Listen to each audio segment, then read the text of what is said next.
Good morning, good people, fellow humans. And I spell that Huemonds, colorful nuts.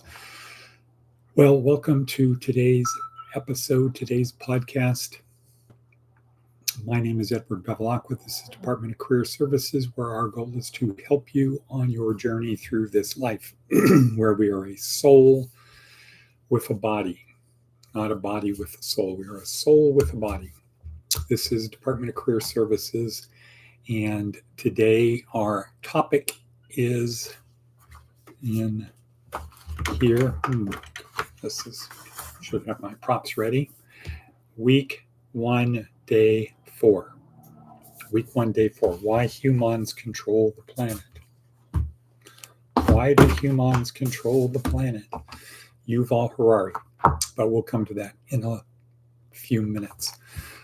Why are we here? We're here to help people on their journey through this life.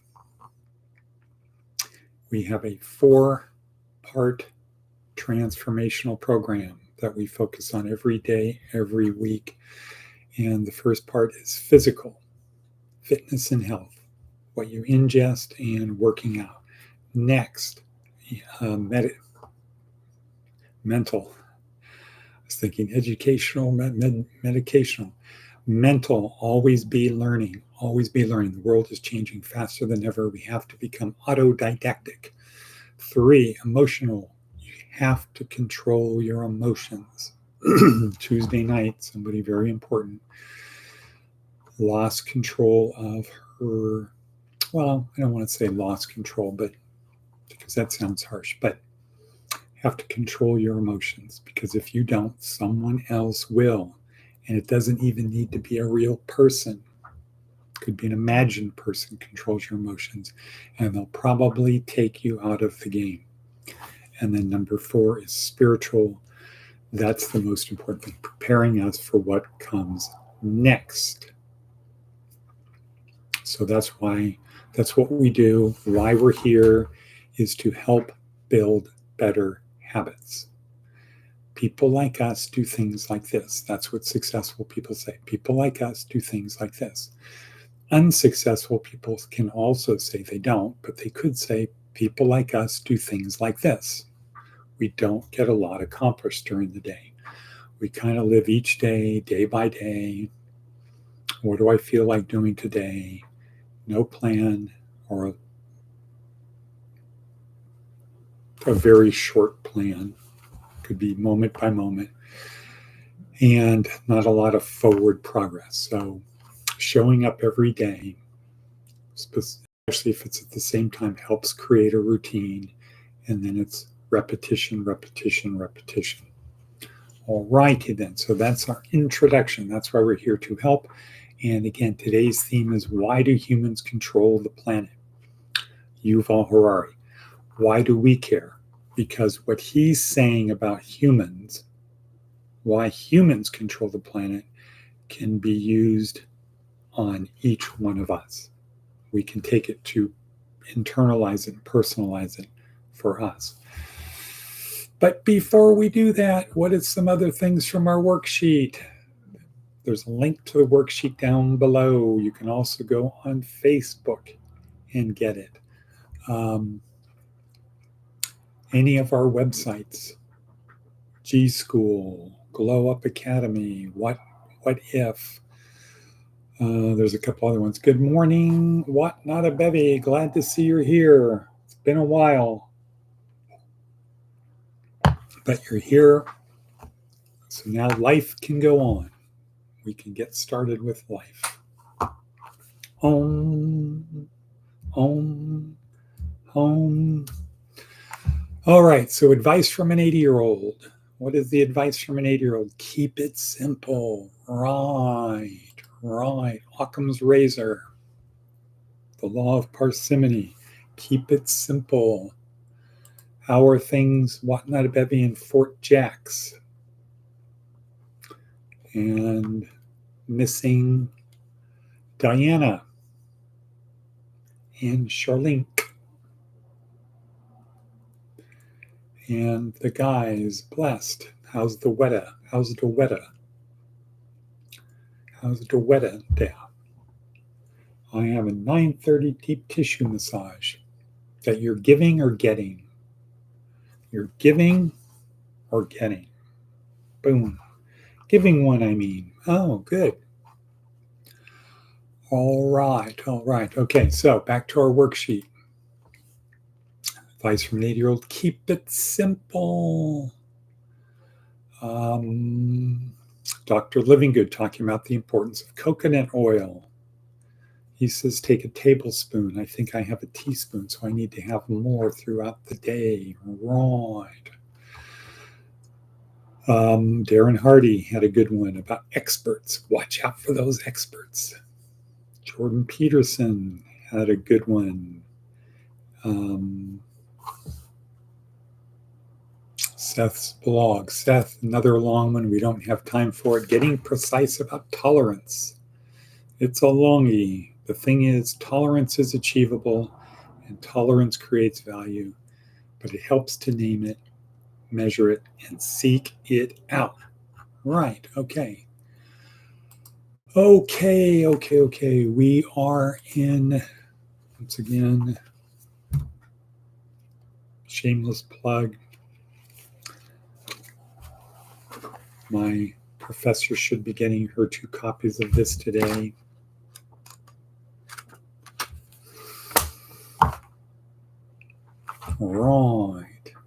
Righto. Very beautiful and sunny. Okay. Yuval Harari. Why do humans control the planet? Do you remember this? Not a bevy. Why do humans control the planet? So there's a series. So on this one, this is a very important one. On this one, there's this, and then you say, well, why this? Then it's this. And you say, why this? Because of this. And why this? Because of this. And why this? Because of this goes down vertically. Stories working, flexible, and large. Okay, right. The reason humans control the planet is because only humans can work flexibly in large numbers. No other animals can both work flexibly, like change, oh, let's not do that, let's do this, and in large numbers. You have some animals that can work in large numbers, ants, bees, termites, a lot of things like that, but they are not flexible. They have one way of doing it. You get rid of the queen bee, you get rid of the ant, whatever it is, and the thing falls apart. So only humans work flexibly in large numbers. You have the social mammals, the chimpanzees, as Yuval Harari calls them. They work flexibly, but not in large numbers. You'll never see, as he says, you'll never see Wembley Stadium full of chimpanzees. It would be mass chaos. But if you're on a deserted island, one human versus one chimpanzee, the chimpanzee will win. How about 5 humans, 5 chimps? Maybe. 100 humans versus 100 chimps. The chimps have no chance, right? Even though they're stronger than we are and they can survive better one-on-one. But our ability to work flexibly in large numbers is what separates us. Okay, so why are we able to work flexibly in large numbers? And the answer to that, the key answer to that, is only humans can create stories. And if we believe the story, fictional story, if we believe the fictional story, we will cooperate. So money is a fictional story. It's just a green piece of paper, but we all agree to accept it as worth something, right? You give a chimpanzee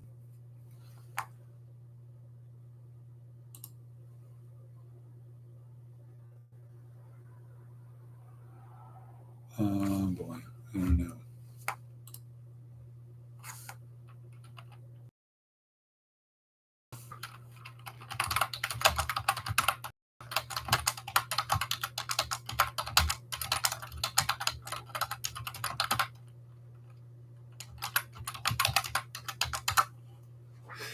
Okay.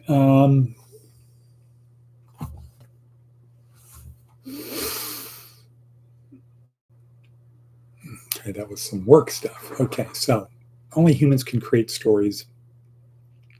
Money, things like human rights. So Yuval Harari will say if you cut open a body, you'll see organs and bones and muscles and ligaments, but you won't find any rights. Countries are fictional stories. Laws are fictional stories. Yuval Harari will say religion is a fictional story. And I think we could all agree that some religions are a fictional story. So if you're a Christian, you probably think that Wiccanism, Druidism, Zoroastrianism, those are fictional stories. Greek mythology, I say those are fictional stories. Okay, so now the question is, the next level down is, why are only humans able to create fictional stories? And the answer is that only humans see the world from two perspectives, from a fictional reality and objective reality. So for animals, a mountain is a mountain, a river is a river, a lion is a lion. For humans, mountains could be beautiful, scary, ugly. Sunsets can be beautiful. You'll never see two chimpanzees walk off hand in hand to admire the sunset. Art would be another thing, right? So only humans. And then there's the fictional reality, which is that beautiful sunset, scary mountain, forest, things like that. Now, do animals get scared? Yes, but they get scared because of objective reality things, not fictional reality things. Okay, now that begs the next level down. Well, why is it humans are the only creatures that live in a dual reality world, where it's both objective reality and fictional reality? And the answer is we have more neurons, as Yuval Harari calls them. We have more neurons. We have a lot more neurons.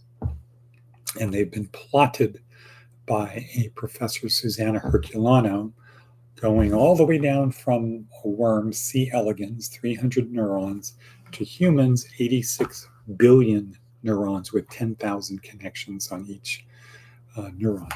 So about 8.6 trillion connections. And at some point in there, above chimpanzees, gorillas,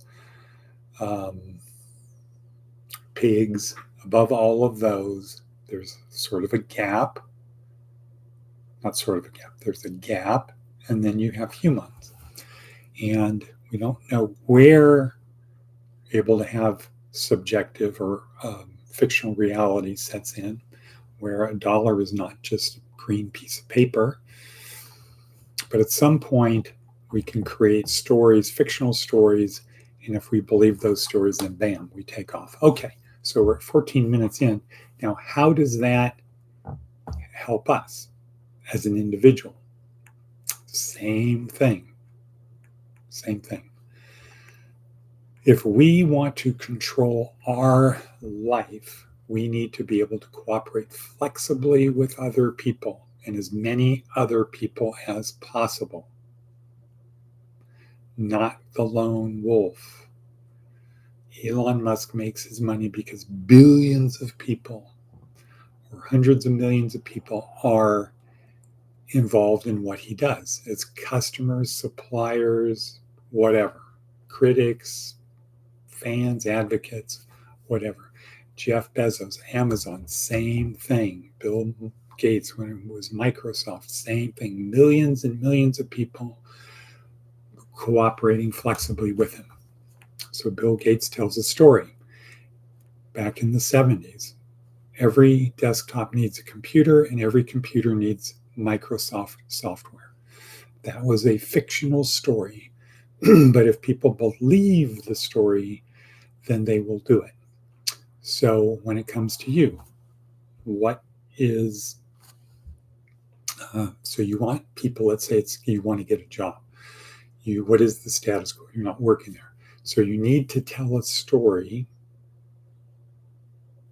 Well, number one, you need to be able to cooperate flexibly in large numbers. So if this is not the job for you, don't waste your time. 2, okay, now you need to tell a fictional story. And it is fiction if it hasn't happened yet. Okay, could become true, could become factual, but in the beginning it's fictional. So you want to tell a fictional story. And if they believe the story, they will cooperate with you. And the story has to include subjective reality, not just objective.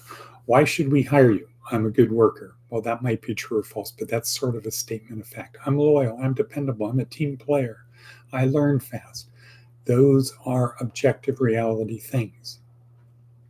You want to give fictional reality things because I can make you more money than anyone else applying for this job. That might become a fact, but when you're saying it, it's fictional reality. And if they believe you, what will happen? Right.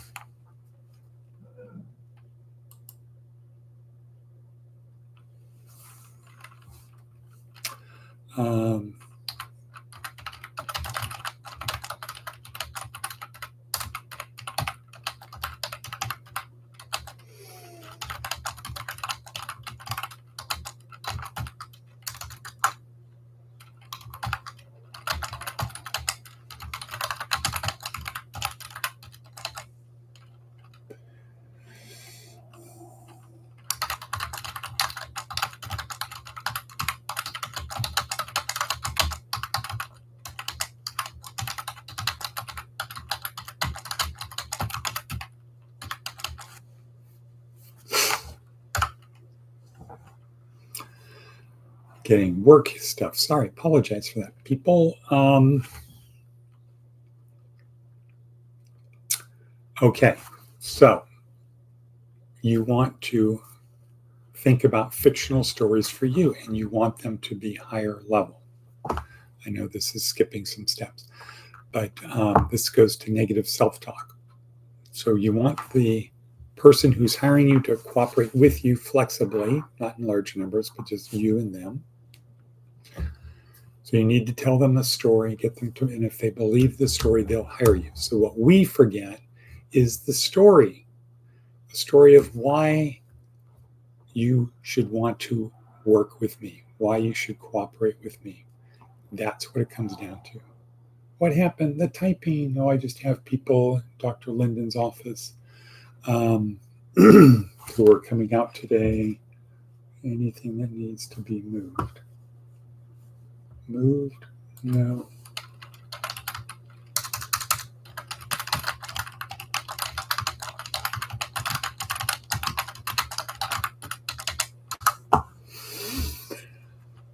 All righty then. Ba-boom, ba-boom. Sorry, people. It's at that time. I've got to get stuff going because I've got that breakfast today at Dad's Diner breakfast. See who shows up.